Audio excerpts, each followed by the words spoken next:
मुझे ये तोपनुमा खिलौने दिखे यहाँ पे वेबसाइट्स पे, तो मुझे वो संजय खान के टीवी सीरियल्स जो होते थे जिसमें टीपू सुल्तान या द ग्रेट मराठास, वो याद आ गए, क्योंकि वो बचपन में मतलब कि when I was a boy in the last century, those sound effects of those cannons made an impact. I found those very exciting.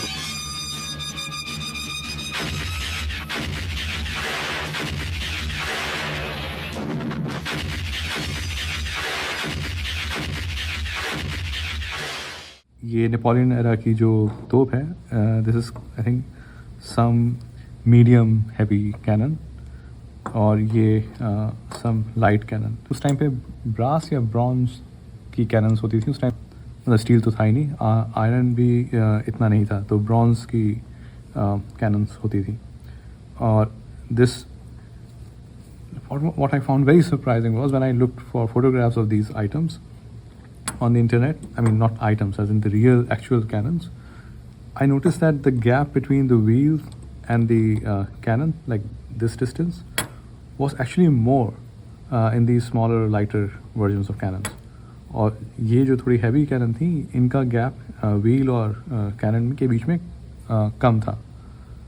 और मुझे लगा यार ये काफ़ी अमेरिका में ख़ास बात है कि यहाँ पे खिलौने भी काफ़ी प्रिसीशन के साथ मिलते हैं. हमारे यहाँ अगर तोप ख़रीदने जाए किसी मेले वेले में तो मतलब कुछ भी होगा वो. This is American civil war cannon, and first let me talk about this cannon. I mean, this is a toy, of course, but like miniature toy version of the actual cannon.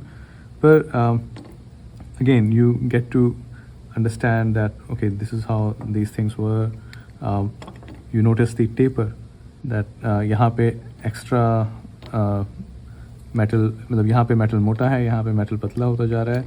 And this makes sense क्योंकि ये उस ज़माने की तोपें हैं जहाँ पे गोला आगे से भरना पड़ता था. अगर किसी को वो टीवी सीरियल याद हो तो आसपास ऐसे सिपाही खड़े होते थे जो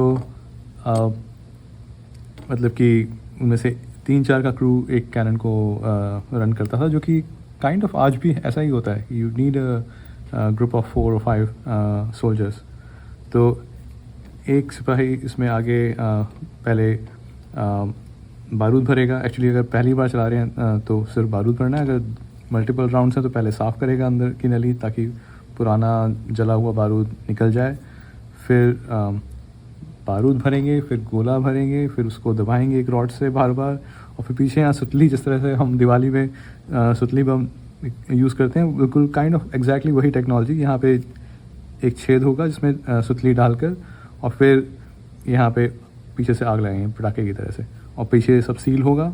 और चूँकि पहला धमाका इस एरिया में होगा तो यू विल नोटिस कि सारी तोप एक तरह से एक घंटे की तरह हैं, कि मतलब पीछे ये वाला साइड मोटा होगा और पीछे आगे जाते जाते पतला होता जाएगा. उस टाइम पे ये कटिंग एज टेक्नोलॉजी थी. जैसे आज की डेट में फाइटर जेट हैं या रडार विडार हैं, तो उस टाइम पे ये ऐसी चीज़ थी जो बाकी दुनिया को नहीं पता थी इतनी.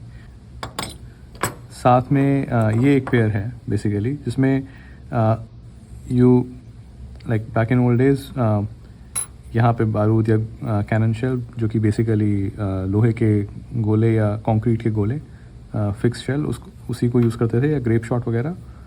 तो you have for each cannon you have उसका गोला बारूद वाला सारा सामान साथ में.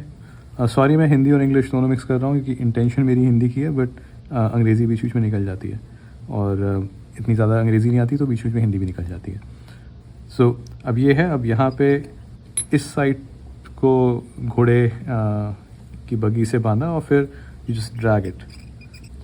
हम हिंदुस्तानियों के पास भी जब तोपों की टेक्नोलॉजी मौजूद थी, चाहे वो मुग़ल हों या मराठा हों, हमसे गलती ये हुई हमारी फ़ौजों से कि उनकी तोपें बहुत अच्छी क्वालिटी की होती थी. हिंदुस्तान का लोहा क्वालिटी मतलब काफ़ी फेमस थी, या एटलीस्ट उसका कैलिबर अच्छा ही था. लेकिन प्रॉब्लम ये होती थी कि हम लोग बड़ी बड़ी तोप बनाते थे, लेकिन उसको कैरी करने के लिए भैंसे वगैरह यूज़ करते थे, और वो लॉजिस्टिक्स हमारी बड़ी कमज़ोर रहती थी.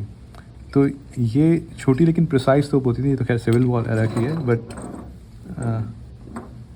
Something like this kind of tiny field cannon. British लोग छोटी आर्टिलरी लेके आए थे, क्योंकि शिप से वो बड़ी दूर से आए थे हिंदुस्तान, तो भारी तोपें लाना आसान नहीं था।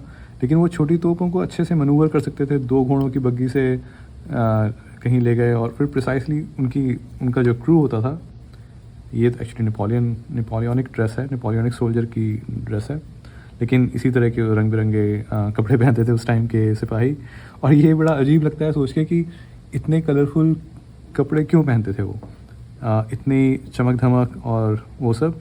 तो एक तो कल्चरल एस्पेक्ट है, लेकिन व्हाट इज़ इम्पॉर्टेंट कि उस टाइम पे रेडियो वगैरह नहीं था या वायरलेस नहीं था, और इतने हज़ारों दसियों हज़ारों सैनिकों को कंट्रोल करना बड़ा मुश्किल काम था। तो मतलब हमें लगेगा यहाँ पे कि हमारे रामवीर धर्मवीर किधर चले गए, क्योंकि धूल वूल उड़ेगी लड़ाई में तो मतलब दिखेंगे नहीं। तो ये उनका तरीका था कि भाई कलरफुल कपड़े पहनो, और हमारे यहाँ भी मतलब कलरफुल पगड़ियाँ वगैरह पहनते थे, ताकि दिखता रहे कि भाई कौन सी टुकड़ी कहाँ पे लड़ रही है। और ड्रम्स वगैरह का सहारा लिया जाता था। अब ये नहीं कि मतलब उन लोगों को बड़ा मज़ा आता था, वॉर हो रहा है तो चलो let's jam, let's have some party. Drums का एक पर्पस था कि कोई और तरीका नहीं है, ना फ़ोन है ना कुछ, तो ड्रम्स के थ्रू, बीट के through they will communicate different things. तो कलरफुल कपड़े पहनने का बाद में कल्चरल एस्पेक्ट बन गया कि हाँ वी आर ब्रेव, हम दिखा रहे हैं कि हम कहाँ पे खड़े हैं, बट एक्चुअली में प्रैक्टिकल पर्पस था कि भाई अपनी सेना को ही नहीं पता चलेगा कि हमारे सैनिक कहाँ बिखर गए धूल भरे मैदान में। तो इट इज़ इम्पॉर्टेंट कि लोग लंबी लंबी टोपियाँ पहने जिस पे लंबे लंबे साफ़े हों, ताकि दिखता रहे कि हाँ अच्छा दूर से दिख जाए जहाँ तक हो सके दूरबीन से, कि हाँ इतनी दूर तक हमारे सैनिक हैं और इतनी दूर पे दूसरे सैनिक मिक्स हो गए हैं, लड़ाई चल रही है नहीं। तो और ये ऑब्वियसली पुराने ज़माने की बंदूकें, और जो कि एक ही गोली भरती थी, इन पे मैं बाद में बात करूँगा इन बंदूकों पे। तो इसलिए इन लोगों को एक साथ में एक छोटी तलवार लेके भी चलना पड़ता था। तो and they used to also carry lot of like ration and supplies, और यहाँ पे तोपों के अपनी बंदूकों के लिए बारूद, छोटे छोटे गोलियाँ वगैरह बना के। तो it was very difficult for back in the day for these soldiers to fight. मतलब किसी भी दौर में सोल्जर्स के लिए मुश्किल ही होती है। But I was very impressed by the quality of these toys, and I think मतलब हम लोग हंसते खेलते हिस्ट्री का एक छोटा सा दौरा कर सकते हैं इनके थ्रू।